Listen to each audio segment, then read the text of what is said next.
permainan bola dengan lonceng, goalball, dapat dimainkan oleh siswa yang menyandang A. Tunarungu, B. Tunadaksa, C. Tunalaras, D. Berkebutuhan khusus, E. Tunanetra. Oke, kita cek jawabannya bersama-sama. Permainan bola dengan lonceng adalah siswa yang penyandang tunanetra. Nah, goalball merupakan permainan yang didesain untuk para tunanetra atau yang punya kekurangan dalam penglihatan. Pertandingan ini dimainkan oleh dua tim, di mana masing-masing tim beranggotakan 3 pemain menjaga gawang yang berukuran panjang 9 meter dan tinggi 130 cm atau setara dengan 1,3 meter. Nah, lapangannya dibagi menjadi 3 bagian yang terdiri dari landing area, netral area, dan tim area untuk melempar bola. Masing-masing lawan akan berlomba memasukkan bola ke gawang. Atlet yang sama sekali tidak dapat melihat dan atlet yang punya gangguan penglihatan bisa bermain dalam satu pertandingan. Setiap atlet harus bermain dengan penutup mata. Nah, cara mainnya, bola dilempar ke gawang lawan dan lawan berusaha mencegah masuknya bola dengan badan mereka, namun tidak diperkenankan maju sampai 3 meter, bahkan lebih tidak boleh. Nah, pemain hanya berada di area depan gawangnya sendiri sepanjang pertandingan. Bola diisi dengan lonceng agar pemain bisa mengetahui arah datangnya bola. Untuk itu, sepanjang pertandingan penonton tidak boleh berisik agar konsentrasi pemain untuk mendengar datangnya bola tidak terganggu. Jelas ya? Lanjut ke soal nomor 14. Servis dalam bulu tangkis dilakukan dengan mata mengarah ke A. Raket, B. Tangan yang memegang shuttlecock, C. Shuttlecock, D. Depan, E. Lawan.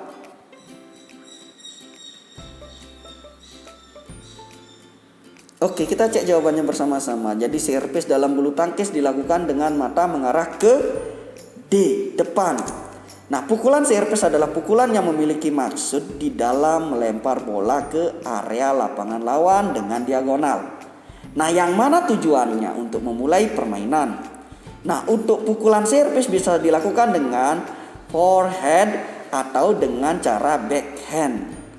Bisa juga dengan pukulan servis panjang, mendatar maupun dengan servis cambuk. Tatapan mata pada saat servis harus melihat ke depan.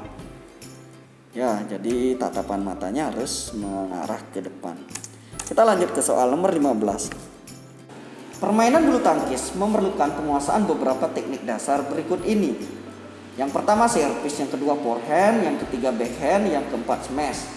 Teknik minimal yang harus dikuasai untuk bisa bermain bulu tangkis yaitu A. 1, 2, 3, dan 4, B. 1, 2, dan 3, C. 1 dan 2, D. 1 dan 3, E. 1 dan 4.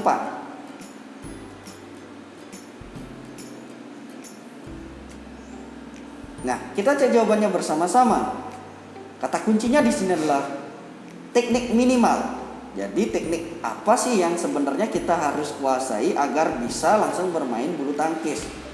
Opsi B, 1, 2, dan 3. Jadi smash di sini, teknik ini sebenarnya tidak wajib atau tidak harus dikuasai sebelum kita bermain bulu tangkis. Jadi tanpa bisa menguasai smash pun, dari servis, forehand, dan backhand ini kita sudah bisa memainkan permainan bulu tangkis. Nah, itulah teknik minimalnya. Tapi alangkah baiknya smash ini perlu dikuasai ya, agar bisa memenangkan permainan. Lanjut soal nomor 16. Cara mengajarkan teknik dasar dalam bulu tangkis yang benar adalah A.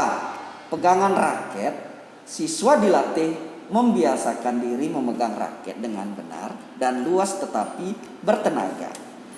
Melakukan gerakan ke arah kanan dan kiri menggunakan tenaga pangkal bahu. Gerakan pergelangan tangan ke atas dan bawah. Memukul kok ke tembok. Yang B, footwork. Latih dengan gerakan kaki lambat ke kanan dan kiri, depan belakang. C. Hitting position.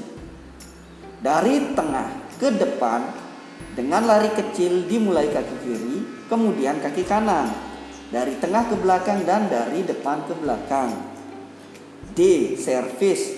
Menggunakan kok yang dilakukan ke dinding dengan sejumlah kok secara berulang-ulang.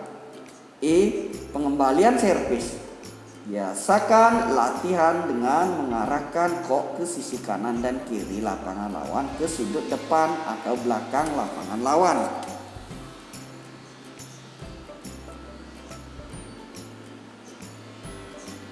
Oke, kita cek jawabannya bersama-sama. Jadi cara mengajarkan teknik dasar dalam bulu tangkis yang benar adalah opsi E. Pengembalian servis. Biasakan latihan dengan mengarahkan kok ke sisi kanan dan kiri lapangan lawan, ke sudut depan atau belakang lapangan lawan. Nah, kita analisis ya, kenapa jawaban A, B, C, dan D itu salah.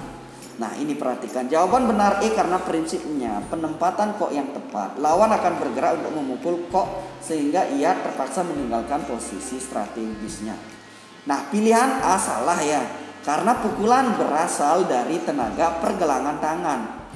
Nah, ini tenaganya berasal dari mana? Gerakan pergelangan tangan karena pemukulan kok. Nah, ini siswa dilatih membiasakan diri memegang raket dengan benar tetapi bertenaga melakukan gerakan ke arah kanan menggunakan tenaga pangkal bahu. Nah, ini kesalahannya, dia menggunakan tenaga pangkal bahu yang harusnya adalah menggunakan pergelangan tangan. Nah, opsi B itu salah karena gerakan kaki seharusnya cepat. Di sini opsi B, gerakan kakinya adalah lambat. Salah ya.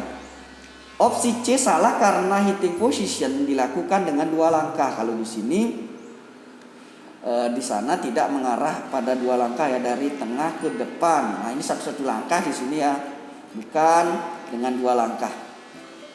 Opsi D salah karena latihan servis tujuannya penempatan kok di area lawan, maka latihan sebaiknya di lapangan.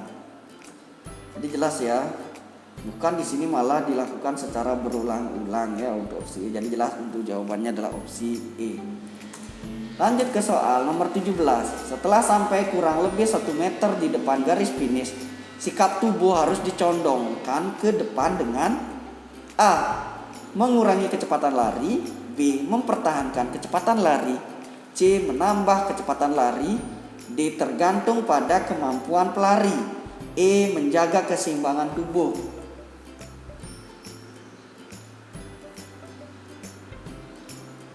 Nah, kita cek jawabannya bersama-sama adalah opsi B. Mempertahankan kecepatan lari.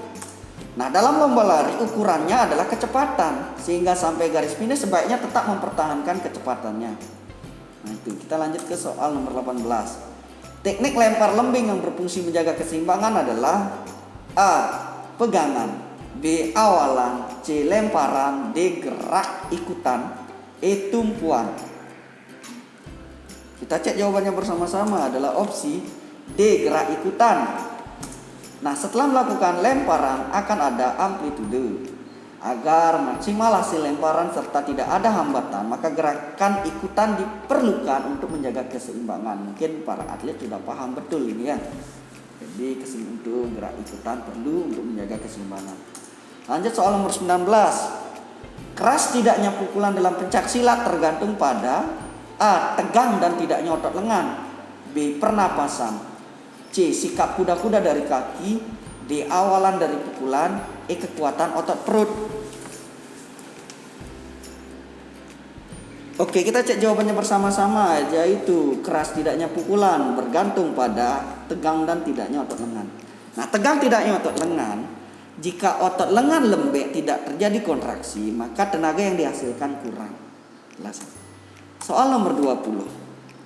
Tahapan perkembangan berjalan anak dari usia 0 hingga 5 tahun adalah sebagai berikut.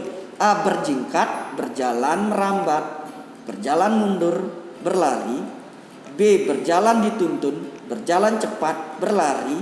C. Berjalan berpegangan, berjalan mundur, berjalan jinjit, meniti. D. Merangkak, berjalan mengikuti gerakan binatang, melompat, berlari. E. Berlari, berdiri, merangkak. Nah, kita cek jawabannya bersama-sama adalah opsi C, berjalan berpegangan, berjalan mundur, berjalan jinjit, dan meniti. Nah, itulah tahapan perkembangan berjalan anak dari usia 0 hingga 5 tahun. Yang dimulai dari berjalan berpegangan, berjalan mundur, berjalan jinjit, dan meniti. Nah, pembahasan. Motorik kasar merupakan gerakan otot-otot besar, yakni gerakan-gerakan yang dihasilkan otot-otot besar seperti otot tungkai dan lengan yang biasanya dilakukan melalui gerakan menendang, menjejak, meraih, dan melempar. Nah, berikut ini adalah gerakan motorik kasar pada usia-usia tertentu. Yang pertama usia 6-12 bulan. Duduk tanpa dibantu, merangkak, bangkit dan berdiri tanpa bantuan. Berjalan dengan dibantu atau dibimbing, meniru, menggelindingkan bola. Nah, yang kedua usia 13 hingga 24 bulan itu sampai 2 tahun ya. Berjalan sendiri, berjalan mundur, menarik dan mendorong alat permainan, duduk sendiri, naik dan turun tangga dengan pertolongan, bergoyang-goyang mengikuti irama musik. Yang ketiga usia 25 hingga 36 bulan atau 3 tahun. Lari tanpa jatuh, lompat di tempat dengan kedua kaki jatuh bersamaan, berdiri dengan satu kaki, berjingkat di atas jari-jari kaki, menendang bola. Nah, yang keempat usia 36 hingga 48 bulan atau 4 tahun.